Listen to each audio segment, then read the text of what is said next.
Bueno, ya ha dicho Damián que la situación de desempleo en Álava es preocupante. El año pasado, exactamente hace un año, di otra charla de empleo verde en la anterior campaña electoral. Hoy en día tenemos 200 personas más en paro que el año pasado. Se nos está diciendo que el Producto Interior Bruto va incrementando décima a décima, y que si esperamos y tenemos paciencia, dentro de 5 o 10 años veremos los brotes verdes, veremos la recuperación. No va a ser así, no va a ser así.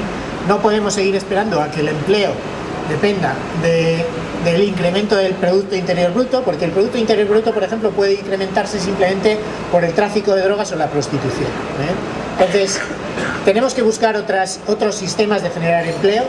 También ha mencionado uno que es muy interesante, que enlaza con el que yo voy a explicaros. La diferencia que puede tener el empleo garantizado en general y el empleo verde es que el empleo verde busca solucionar dos problemas en uno. Evidentemente el primero es el problema del desempleo. Todos los planes de empleo tratan de resolver ese, pero además el empleo verde lo que trata es de desarrollar ciertos sectores que van a ser necesarios y van a ser imprescindibles de cara a muy poco tiempo, de cara al futuro, para hacer que nuestra sociedad y para hacer que nuestra economía pueda seguir adelante como ha estado hasta ahora, ¿vale?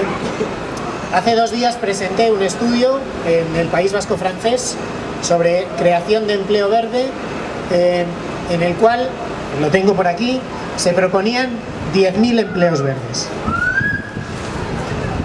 Lo hice en colaboración con una organización, con una ONG del País Vasco francés. Bueno, cuando se presentó esto, se ha presentado ante la prensa, fueron cientos de personas las que fueron a las charlas, todos los medios de comunicación, portadas en los periódicos, y allí solamente tienen un 9% de desempleo.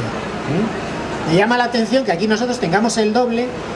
Y cuando nosotros en las elecciones autonómicas de 2011 hicimos nuestra propuesta de empleo verde para Euskadi, que proponía la creación de 40.000 empleos, empleos de calidad, empleos estables, empleos sostenibles, no tuvimos ningún eco, ninguna repercusión. Es como si no hubiera existido ese estudio. Bien.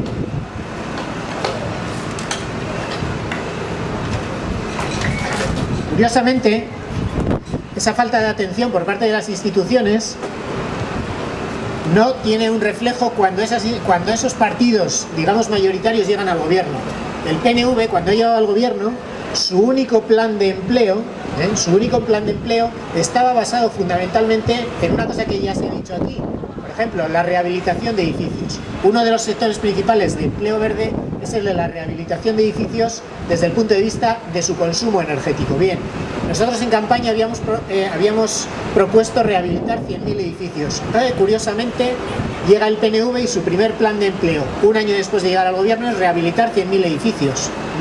Vaya, o sea que las ideas quizás las están cogiendo de los que no llegamos a ese parlamento, pero ellos no tienen más ideas que esas, no tienen más ideas. A día de hoy, los gobiernos siguen esperando a que el Producto Interior Bruto crezca esa décima o esas 2 décimas para generar empleo. Pero la realidad es que hay un montón de sectores donde podríamos hacer mucho trabajo y donde podríamos generar mucho empleo. La rehabilitación de edificios, por ejemplo. Os voy a contar una anécdota. La Calera Txiriques, que es la plataforma de afectados por la hipoteca, hizo unas jornadas en enero-febrero. Parte de esas jornadas se dedicaron a la pobreza energética, porque muchas de las viviendas de protección oficial o viviendas de alquiler social hoy en día construidas por el gobierno vasco están habitadas por gente que no puede pagarse la calefacción.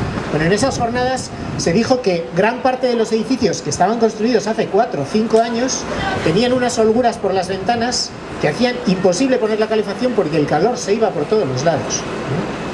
Esas viviendas, si tuvieran una rehabilitación energética, no solamente estarían generando empleo, sino que además estarían dando lugar a que esa gente no estuviera perdiendo el dinero por las juntas de las ventanas. Y se daba una circunstancia además especial, y es que tenían que pagar un fijo por la calefacción sin tener calefacción, porque no la podían encender porque no tenían dinero para pagarla.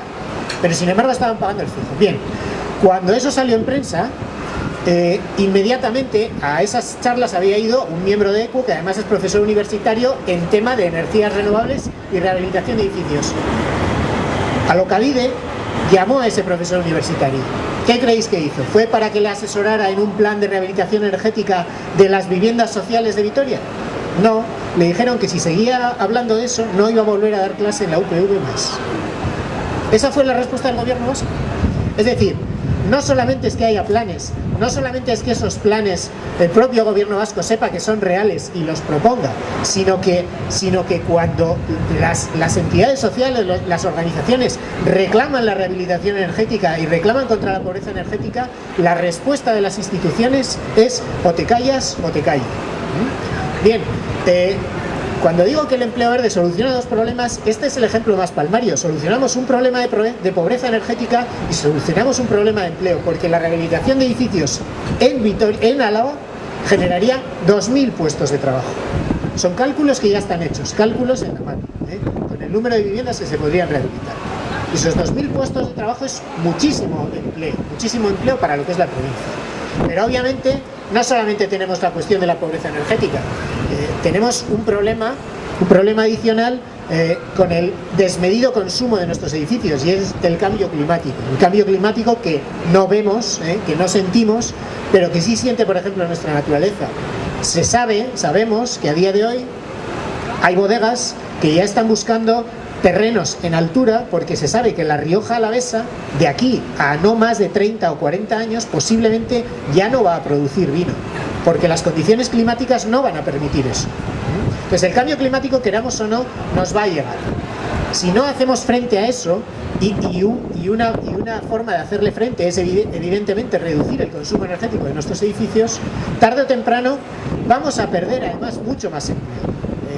En Cataluña, las propias bodegas están comprando terrenos en altura para empezar a plantar las viñas cada vez más altas para hacer frente a ese cambio climático. Bien, para hacer frente a ese cambio climático, una de las cuestiones principales es dejar de utilizar energías fósiles, empezar a utilizar energías renovables. Los cálculos que hicimos en ECO en su momento decían que pasar al sector de las energías renovables solo en Álava podía generar 2.800 empleos. 2.800 empleos. Y no estoy hablando de poner molinos en la punta del monte, estoy hablando de poner placas solares en todos los edificios. Por ejemplo, los edificios de Alokabide, todos ellos tienen placas solares térmicas. Bien, no están conectadas. No están conectadas. Estamos despilfarrando la energía, y cuando Calera Cheriqués dice es que las placas no están conectadas, pues viene Alokabide y le dice os calláis, os callo. Y es así como están funcionando nuestras instituciones, pero sabiendo que tarde o temprano vamos a ser la ciudadanía quienes paguemos esa factura. Bien, las energías renovables pueden generar un montón de empleo, pero obviamente hay muchos más sectores que pueden generar empleo. Ya se ha dicho aquí, lo ha dicho Óscar, el sector de la gestión de los residuos. La Unión Europea ha hecho estudios, la Comisión Europea, diciendo que por cada 10.000 toneladas de residuos que se reciclan, se generan 250 puestos de trabajo. 250 por cada 10.000 toneladas. Tenemos que tener en cuenta que Vitoria genera unas 300.000 toneladas al año. Bien, eso podría generar empleo, pero la realidad es que estamos llevando todos los residuos a Gardelegi y estamos reciclando solo un 10% o un 20% de los residuos, cuando podríamos estar reciclando un 50% de los residuos, simplemente haciendo una gestión de la recogida de basuras diferente. Pero claro, como la hemos privatizado, pues lo que hacemos es hacer una gestión de residuos barata, pero no una gestión sostenible, una gestión socialmente responsable. Pero también podríamos desarrollar sistemas de recuperación de residuos. Aquí donde me veis estoy vestido con ropa de segunda mano. Hoy en día en Vizcaya hay iniciativas sociales de recogida de textiles, de recogida de utensilios, de recogida de aparatos electrodomésticos, de libros, de discos, que genera 250 puestos en Vizcaya, reciclando unas 3.000 toneladas de residuos. Y eso genera empleo. Y además ese empleo, como lo estaba diciendo Damián, es empleo sostenible, es empleo duradero, y es empleo social, porque es empleo además no deslocalizable. El empleo asociado a la gestión de residuos no nos lo pueden deslocalizar, nos pueden deslocalizar las fábricas, pero no ese tipo de empleo. No nos pueden deslocalizar el empleo asociado, por ejemplo, a la depuración del agua. Y tenemos un montón de pequeños municipios en toda Álava, que ahora mismo no tienen sistemas de depuración de aguas. Invirtiendo dinero en eso, podríamos generar otros 200 o 300 puestos de trabajo. Con los espacios naturales, Álava tiene desde Valderejo hasta el Gorbea, tiene un montón de espacios naturales a los que se le puede sacar valor, que pueden tener actividades de ecoturismo, de cuidado de la naturaleza. Se podrían generar hasta 200 empleos, tampoco se está haciendo nada en ese sentido. Entonces, no solamente son los empleos que podemos generar, sino los que estamos destruyendo además, por ejemplo, en el tema de la agricultura. La agricultura ecológica y sostenible tiene un futuro tremendo, crece un 10% al año. Y sin embargo, Euskadi importa el 95% de los alimentos que consume, el 95%.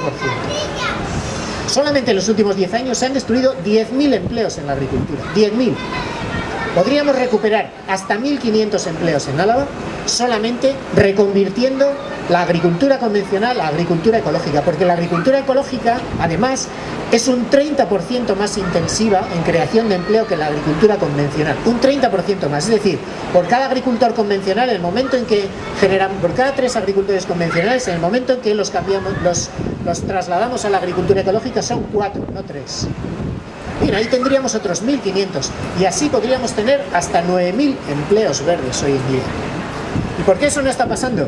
Bueno, no está pasando evidentemente porque no hay voluntad política, porque el coste de generar esos empleos verdes, igual que el de generar esos empleos de choque que decía Damián hace un momento, no es tan alto. Solamente el fraude fiscal que tiene Álava cada año es el detectado es de 130 millones de euros. 130 millones de euros. Bien, estuve en Iparralde, como os he comentado, y allí se repartía una cosa muy curiosa. Repartían, los organismos sociales repartían esto, ponían 26 millones. Se quejaban de que se estaban malgastando 26 millones del erario público. ¿Sabéis en qué? En el tren de alta velocidad. El tren de alta velocidad francés. 26 millones y estaba la calle incendiada. ¿Sabéis cuánto estamos gastando nosotros anualmente en nuestro tren de alta velocidad? 400 millones. Todos los años 400 millones.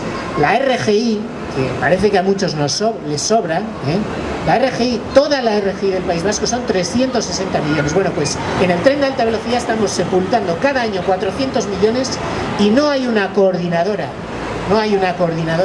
de gente preocupada, no están los medios de comunicación ahora mismo incendiados diciendo dónde va este dinero. El tren de alta velocidad vasco son 6.000 millones de euros lo que va a costar. 6.000 millones de euros en presupuesto, que luego será un 25% más, porque ya sabemos que las constructoras se van a quedar su parte de la tarta. Claro, pero se nos dice, es que esto es una inversión. Y sin embargo, la RGI es un gasto. Claro, 6.000 millones no son una inversión, porque para poder recuperar esa inversión, suponiendo que trajéramos todos los días 10 trenes de alta velocidad llenos de 100 franceses cada uno, supondría tener que estar 500 años trayendo a toda Francia o a todos los turistas franceses, alemanes, suizos. Bueno, si vienen suizos, igual traen algo de lo que ya se ha ido para allá, ¿no? Pero si no, la realidad es que el tren de alta velocidad jamás en la vida va a ser una inversión. No solo es un gasto, sino que es un despilfarro. Es un despilfarro. Y sin embargo, cosas que se consideran como gasto, como la RGI, en realidad son una inversión para mantener la cohesión social de toda la ciudadanía. Bien, en movilidad sostenible, en transporte urbano, en transporte de mercancías, se pueden generar en toda Álava hasta 900 empleos. ¿Por qué? No solamente estoy hablando de empleos no deslocalizables como los de conductores de autobús o conductores de tranvía o tiendas de reparación de bicicletas, que también... Estoy hablando de la gestión de las mercancías, de cómo se mueven las mercancías. Uno de los mayores errores son los gastos, porque no son inversiones que se han hecho en las plataformas logísticas, que aquí tenemos en Jundiz, que tenemos en Álava, en Arasur.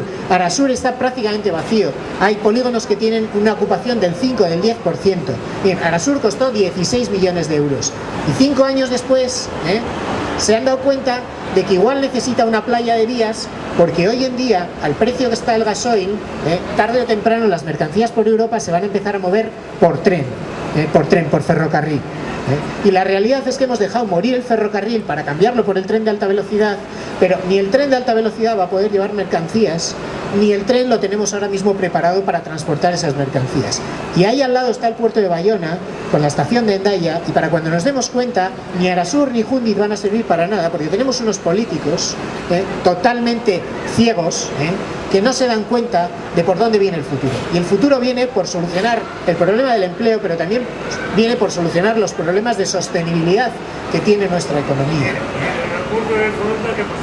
Y el aeropuerto de Foronda, que va a estar vacío, porque tarde o temprano las mercancías van a ir por barco o por ferrocarril, que es la forma más sostenible de transportarlas. Bien, ahora se han dado cuenta de que Arasur no tiene playa de vías y hay que gastar, aparte de los 16 millones, otros 8 millones en poner una playa de vías en Arasur. Y lo mismo con Jundiz. Bueno, pues la realidad es que todos esos empleos en movilidad sostenible, en energías renovables, en rehabilitación de edificios, en agricultura ecológica, pueden generar en Álava, y eso son cuentas realizadas ya en la mano, 9.000 empleos. Es cierto que tenemos 25.000 personas en desempleo, pero 9.000 empleos es un bocado enorme y es una esperanza para un montón de gente. ¿Qué hace falta para eso? Hace falta voluntad política. Y lo que no podemos seguir teniendo es un diputado general, como el señor de Andrés, o un alcalde, como el señor Maroto, que lo único que les preocupe es lo que se gasta en los pobres y no lo que se están llevando ahora mismo todas esas constructoras, porque no nos olvidemos, no nos equivoquemos. Si se está apostando por el tren de alta velocidad no es porque nuestros políticos crean que va a funcionar, saben que no va a funcionar, no son tontos tampoco. Evidentemente lo que hay es un montón de constructoras. ¿Para qué queremos nosotros un tren de alta velocidad? Para nada. Para nada. No va a servir para nada, porque entre otras cosas, en Francia, el Tribunal de Cuentas francés, que no es como el Tribunal de Cuentas de aquí, que sus órganos directivos los forman los partidos de siempre, el Tribunal de Cuentas francés ha dejado claro que el tren de alta velocidad francés no está justificado económicamente, y cada vez que el Tribunal de Cuentas en Francia, le Cour des Comptes, que le llaman ellos, dice que no está justificada una inversión, el gobierno no hace esa inversión. Bueno, aquí se les ha dicho que no tiene ninguna rentabilidad y van a seguir haciéndolo. Entonces, por terminar ya, lo único que quiero deciros es animaros a que sigáis trabajando para echar a esta gente, porque la única esperanza que ahora mismo nos queda, si queremos trabajar por un empleo digno, sostenible y de calidad, ya que estamos en vísperas del 1 de mayo, es intentar que toda esta gente, con sus amiguismos en las constructoras y sus amiguismos en la economía de toda la vida, deje de estar en el poder y podamos empezar a aplicar otras políticas más centradas en las personas y no tanto en si el PIB sube una décima o no. Pues nada, muchas gracias.